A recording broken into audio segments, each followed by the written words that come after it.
Hello everyone, welcome back to the channel.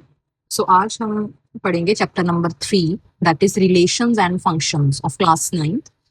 Actually ये chapter ना पहले बच्चे 11th स्टैंडर्ड में पढ़ते थे, बट अब जैसे आपको पता है 9th में दो मैथ्स इंट्रोड्यूस हुए हैं। एक तो बेसिक जो सबने लेना ही लेना है, और एक है उन बच्चों के लिए जो आगे जाके मैथ्स पढ़ना चाहते हैं, मैथ्स एट एडवांस लेवल। तो सीबीएसई ने इस बार इस चैप्टर को 9th क्लास में डाल दिया, बट घबराने की जरूरत नहीं है, it's very easy.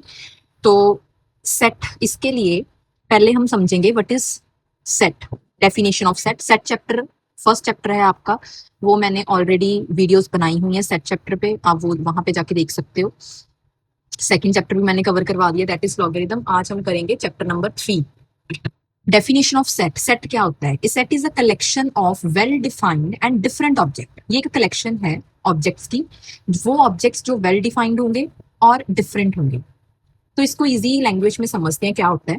Late us take an example, natural numbers less than 10। अगर मैं आपसे पूछूं नेचुरल नंबर लेस देन 10 कौन से होते हैं, तो सभी आंसर यही देंगे 1 2 3 4 5 6 7 8 9। आप किसी भी पर्सन से इसका अगर आंसर पूछोगे तो सभी यही बोलेंगे कि 1 2 3 4 5 6 7 8 9। तो इस तरह की जो कलेक्शन होती है जहां पे answer person to person vary नहीं करता, आंसर सेम रहता है, आप किसी से ही पूछो they will give the same answer, तो इस तरह की कलेक्शन को हम बोलते हैं वेल डिफाइंड कलेक्शन। ये कलेक्शन वेल डिफाइंड भी है, और इसमें जो ऑब्जेक्ट्स हैं वो डिफरेंट है। ऑब्जेक्ट मीन्स ये नंबर, ये सारे डिफरेंट है, कोई रेपिटेशन नहीं हो रही है यहाँ पे। डिफरेंट का मीनिंग है repetition is not allowed. So this type of collection is known as a set. तो इसे हम बोलेंगे yes it is a set. अब कौन सी कलेक्शन सेट नहीं है? जैसे अब मैं आपसे पूछूं collection of 10 talented writers in India, India के 10 टैलेंटेड राइटर्स की एक लिस्ट बनाओ, एक कलेक्शन बनाओ। तो एक पर्सन ए है और एक पर्सन बी है। ए पर्सन अपने अकॉर्डिंग जो उसे अच्छे लगते हैं 10 टैलेंटेड राइटर्स इन इंडिया वो बता देगा। कोई पर्सन बी है, वो अपने अकॉर्डिंग कुछ और नेम बता देगा। तो here answer differs, answer very कर रहा है पर्सन टू पर्सन। सो इस तरह की कलेक्शन को हम सेट नहीं बोलेंगे। जैसे कलेक्शन कौन सी? Collection of 10 talented writers of India.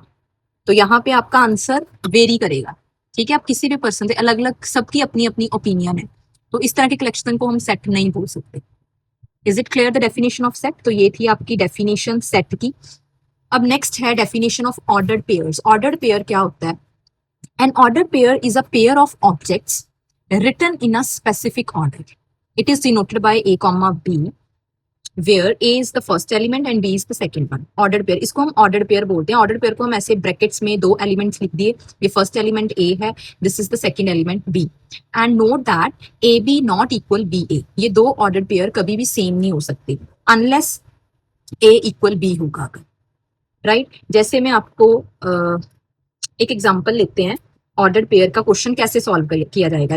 If 2x plus 1 comma y minus 3 is equal 9,4 है, एक ये ऑर्डर्ड पेयर है। इसमें अब्सिस्सा है आपका, abscissa means x coordinate, that is 2x plus 1 and y coordinate is y minus 3। Here abscissa is 9 and 4। These two ordered pairs are equal and they have asked to find the value of x and y. So how you will solve this type of question? Just because these two ordered pairs are equal, so we will equate their abscissas and ordinates.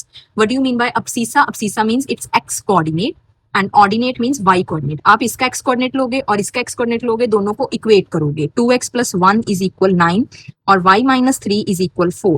From here, we will find the value of y, transpose 3 to the other side, it will become positive. So 4 plus 3 is equal 7. The value of y is 7 here, and here transpose this one to the other side, it will become negative. So 8, the value of x is 8 divided by 2, that is 4. So this is how you can solve question related to ordered pairs. इनको हम ordered pair बोलते हैं। ordered pair एक pair of object है जिसको एक specific order में लिखा जाता है। एक ये नोट है कि two ordered pairs are equal। दो ordered pairs को कब equal बोलेंगे? if and only if both the corresponding components are equal. means अगर ये component इसके equal है और ये component इसके equal है, only then we will say ordered pairs are equal, otherwise they are not equal. Clear the definition of ordered pair? Next is the definition of Cartesian product of sets. Cartesian product of sets क्या होती है? कहते for any two sets A and B, आपने कोई दो set लिए A and B, Cartesian product को ऐसे लिखते हैं A cross B. Cartesian product it is nothing but it is the set of, this is set, एक ये ध्यान में रखना कि सेट के जो एलिमेंट्स होते हैं उनको हम करली ब्रेसेस में रखते हैं, right.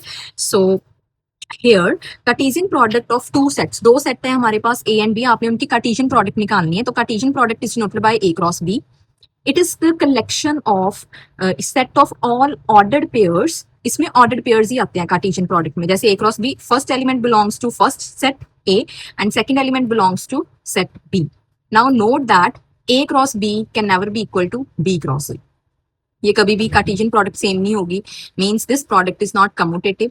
Next, number of elements, Cartesian product में कितने नंबर ऑफ एलिमेंट्स आएंगे, जितने आपके ए में है और बी में है उनकी प्रोडक्ट कर दो, ठीक है।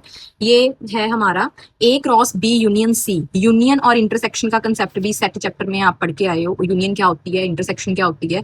तो इसको कैसे सॉल्व करोगे, पहले आप ए की क्रॉस लोगे बी के साथ, देन ए की क्रॉस लोगे सी के साथ। Let us understand the Cartesian product of two sets की definition with one example. If I take A, एक सेट है जिसमें एलिमेंट है 1 2 3, ठीक है। फिर बी एलिमेंट है जिसमें, सॉरी बी सेट है जिसमें एलिमेंट्स हैं 4 5।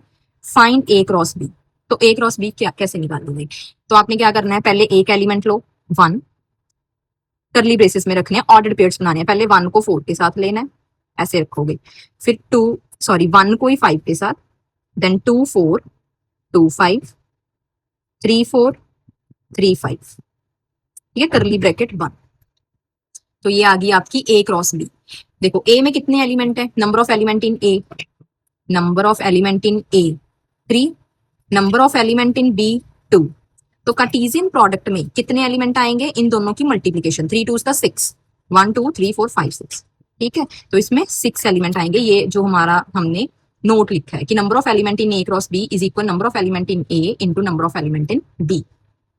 फिर इसका अब मैं इसी से आपको प्रूफ दिखा रही हूँ कि ए क्रॉस बी कभी भी बी क्रॉस ए के इक्वल नहीं होता। Now find B cross A. B cross A, अब आप बी का एलिमेंट पहले रखोगे, पहले 4 को 1 के साथ लिया, then 4 2 4 3, then 5 1 5 2 5 3। Are these ordered pairs same? क्या ये सेम है, इसमें जो एलिमेंट और इसमें element, they are not same. So A cross B can never be equal to B cross A. जब आपने बी क्रॉस ए निकालना है तो क्या करोगे, पहले 4 उठाओ बी का, उसको 1 के साथ लो, उसकी ऑर्डर्ड पेयर 2 के साथ रखना है, देन 3 के साथ, तो 3 ऑर्डर्ड पेयर बन गए, बीच में कॉमा डालो, देन 5 लो, 5 1 5 2 5 3। तो ऐसे आपने ऑर्डर्ड पेयर्स बनाने हैं। ए क्रॉस बी जो आया हमारा वो इक्वल नहीं है बी क्रॉस ए के, तो ये थी हमारी प्रॉपर्टी, ठीक है। तो ये था आपका introduction video of relation and function. In the next video I will discuss exercise 3.1 based on these concepts, what are order pairs, Cartesian product, इस पे बेस्ड आपकी वो एक्सरसाइज है, वो मैं नेक्स्ट वीडियो में डिस्कस करूंगी। Thank you.